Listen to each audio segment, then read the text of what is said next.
सबसे पहले आपका स्वागत करते हैं। और आपका नाम क्या हुआ? मेरा नाम मृत्युंजय सिंह है, इंजीनियर मृत्युंजय सिंह। अच्छा, हमने सुना है आप लोजपा नेता रह चुके हैं। हाँ, मैं प्रवक्ता था वहाँ पे। अच्छा, प्रवक्ता थे आप। हाँ, तो अब मैंने वो त्यागपत्र दे दिया है वहाँ से। त्यागपत्र देने का कोई कारण? देखिए, पार्टी में जब भी आप रहते हैं कहीं भी, तो होता क्या है, उसका जो अनुशासन है वो सबसे ज़्यादा मायने रखता है।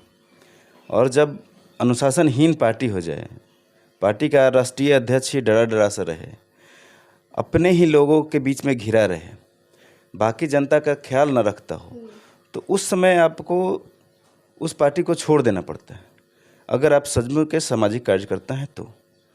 क्योंकि सामाजिक कार्यकर्ता के लिए जनता मायने रखता है, और जनता को आप तभी खुश रख सकते हैं जब आप पार्टी में खुद खुश हैं। तो आप जो ये अपना बीजेजेपी पार्टी बनाए हैं, आपने अलग से अपना पार्टी बनाया है, तो आप कहीं आप बीजेपी को कॉपी तो नहीं कर रहे? नहीं, ऐसा कुछ भी नहीं है। हमारा जो नाम है, उनका नाम है भारतीय जनता पार्टी, और हमारा नाम है भारतीय जन जागरण पार्टी। मतलब जनता अब जाग चुकी है, जन का जागरण होने वाला है, इसलिए इसका नाम है जन जागरण पार्टी। पार्टी में आप ऐसा क्या करेंगे कि आपसे जनता खुश रहे? देखिए, आज के डेट में जो राजनीति करने वाले जुआ आ रहे हैं, उनका सोच पुराने लोगों से बिल्कुल अलग है। बाकी लोग क्या है, मुखौटा अलग अलग बदल रहे हैं, बट राजनीतिक सोच वही उनका है। लेकिन जनता वो नहीं चाहती है। जनता क्या देखती है कि अब विकास कैसे होगा, बिहार में बदलाव कैसे होगा, ये परिपाटी जो चली आ रही है आरक्षण की, उसको ख़त्म कैसे किया जाएगा, ये जातिवाद जो चल रहा है इसको ख़त्म कैसे किया जाएगा, ये सोचें चल रही है। अब इस सोच के साथ हम काम कर रहे हैं। हमने उन सारी पार्टियों का जो परिपाटी चला रहा था उसको हमने ख़त्म कर दिया है। हमने उस सोच से बाहर निकलने का काम किया है। हम उस सोच में नहीं हैं। हमारा सोच सीधा सा है, अगर शिक्षा देनी है तो शिक्षा फ्री की होनी चाहिए और उच्च क्वालिटी की होनी चाहिए। कैसे मिलनी चाहिए, इसका भी पूरा ढांचा हमारा तैयार है। हमने पूरा तैयारी कर रखा है कि कैसे उनको शिक्षा दी जाएगी तो सस्ता, सुलभ और अच्छी होगी। अभी क्या होता है, अब बहुत सारे शिक्षकों की बहाली हुई, वैसे वैसे शिक्षकों की बहाली हुई जो शिक्षक 20 साल से खेतों में काम कर रहे थे। अब ठीक है, अच्छी बात है, जब उन्होंने पढ़ाई की उस समय उनका तो एजुकेशन अच्छा था, लेकिन जब वो 20 साल खेतों में काम किया उन्होंने जब, तो उसके बाद वो शिक्षा की वो पद्धति उनके पास नहीं रह गई जो होनी चाहिए थी। अब उन्हें अगर आप शिक्षक बना दें तो वो सब कुछ भूल चुके हैं, तो शिक्षा तो बर्बाद हो गई ना। जी, तो आप पहले तो आपका काम रहेगा कि शिक्षा के स्तर को सुधारें, और जो भी टीचर बहाली होते हैं वो मतलब शिक्षित हो, और शिक्षा अच्छी बिहार में भी बच्चों को मिले, इस ये आपका प्रयास रहेगा। बाकी आगे आप स्वास्थ्य पर क्या करेंगे?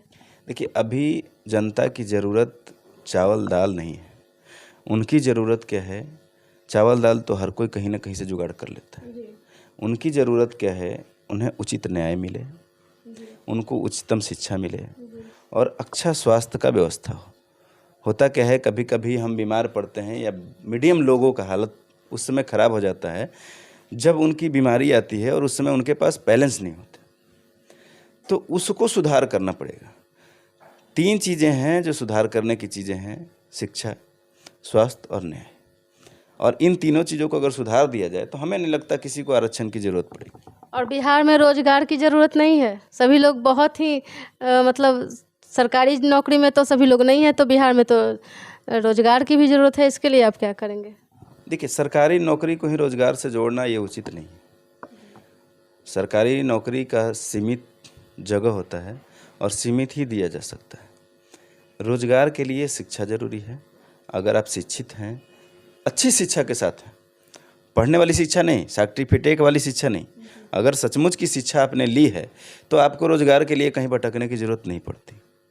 फिर भी एग्जाम्पल ले लेते हैं, अगर वो उसके बाद भी भटकने की ज़रूरत पड़ती है, उसका कारण बिहार में ये है कि हमारे बिहार की ही कंपनियां दूसरे जगहों पे जाके अपनी फैक्ट्रियां डालती हैं, और बिहार के ही मजदूर जाके वहाँ गाली भी सुनते हैं और काम भी करते हैं। तो अगर यहाँ पे न्याय की व्यवस्था अच्छी हो जाएगी तो सुशासन हो जाएगा, और सुशासन होने पे वो फैक्ट्रियाँ जो वहाँ बैठी हुई हैं वो आके यहाँ काम करेंगी। तो यहाँ जब काम करेंगी तो ट्रेनों में भर भर के जाने की ज़रूरत नहीं पड़ेगी, उन्हें घर में रोज़गार मिलेगा, वही चीज़ें सस्ती मिलेगी, क्योंकि हमारे यहाँ के लोग ही जाके बनाएंगे, हमारे यहाँ के लोग ही जाके कंपनी भी खोलेंगे और बेचने के लिए भी फिर वापस यहीं आना पड़ता है, क्योंकि सबसे ज़्यादा आबादी वाले भी हम ही हैं। तो बिकता भी यही है, बनाते भी हम ही हैं और बनवाने वाले भी हम ही हैं, फिर जगह दूसरा क्यों?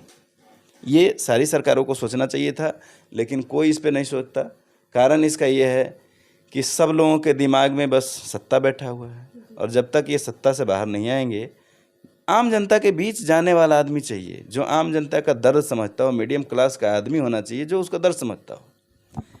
अब चांदी के चम्मच वाले लोगों को अगर बोलेंगे, अब यदि चांदी के चम्मच, कहीं आप ये व्यंग चिराग पासवान जी पे तो नहीं कर रहे? वो भी उन्हीं में से एक हैं, उनकी तरह और भी लोग हैं जो चांदी के चम्मच लेके पैदे हुए हैं। तो कहा जाता है कि चिराग पासवान जी के लिए ही लोग व्यंग्यात्मक चांदी का चम्मच शब्द का यूज करते हैं। उनके जैसे बहुत सारे नेता हैं। पहले सबसे पहले राहुल गांधी के लिए कहा जाता था, तो राहुल गांधी की तरह 3-4 नेता पैदा हो गए। तो अब चांदी की चम्मच कहते कहते सारे चांदी के चम्मच वाले ही नेता बन गए।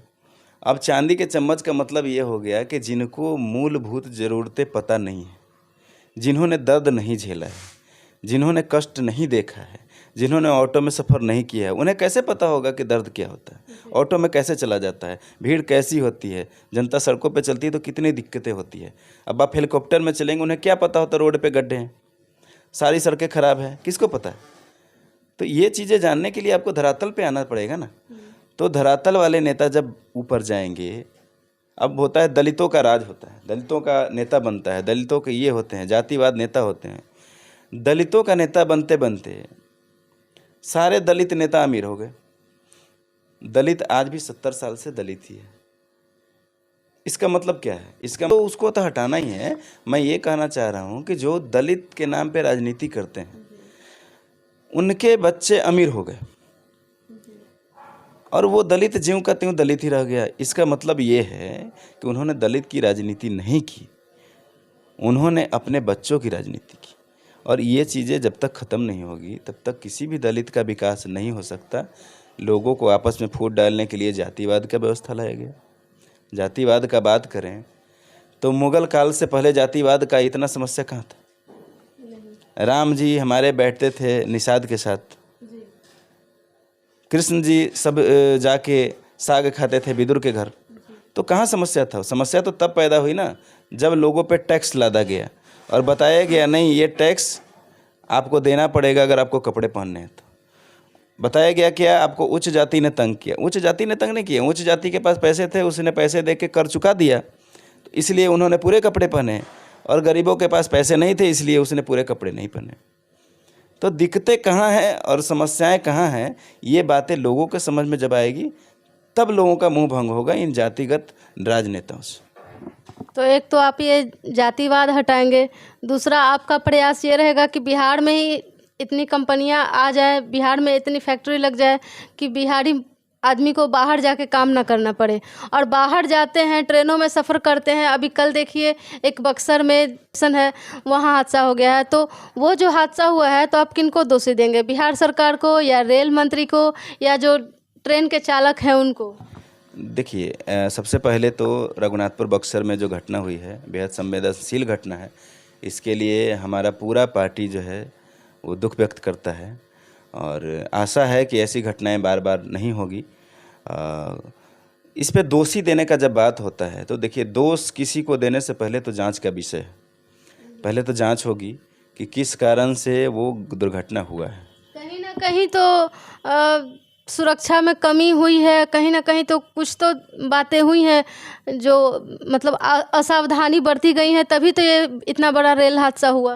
बिल्कुल, जब दुर्घटनाएं हुई हैं, मृत्यु हुई है, तो उसमें कहीं ना कहीं किसी न किसी की कमी तो है।